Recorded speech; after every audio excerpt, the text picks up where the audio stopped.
Chapter 7 A Mad Tea Party.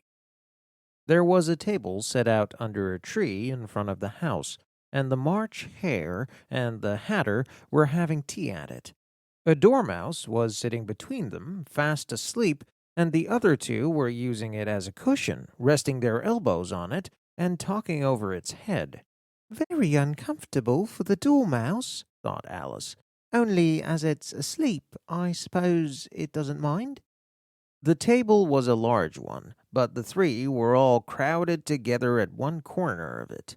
"No room! No room!" they cried out when they saw Alice coming. "There's plenty of room," said Alice indignantly, and she sat down in a large armchair at one end of the table. "Have some wine," the March Hare said in an encouraging tone. Alice looked all around the table, but there was nothing on it but tea. "I don't see any wine," she remarked. "There isn't any," said the March Hare. "Then it wasn't very polite of you to offer it," said Alice angrily. "It wasn't very polite of you to sit down without being invited," said the March Hare. "I didn't know it was your table," said Alice. "It's been set for a great many more than 3. "Your hair wants cutting," said the Hatter.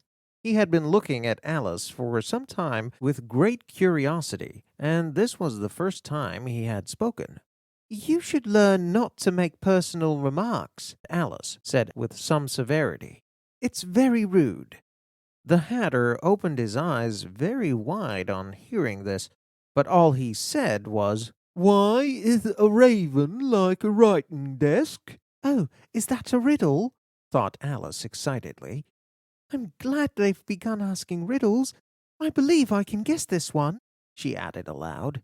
"Do you mean that you think you can find the answer to the riddle?" said the March Hare. "Yes," said Alice. "Then you should say what you mean," the March Hare went on.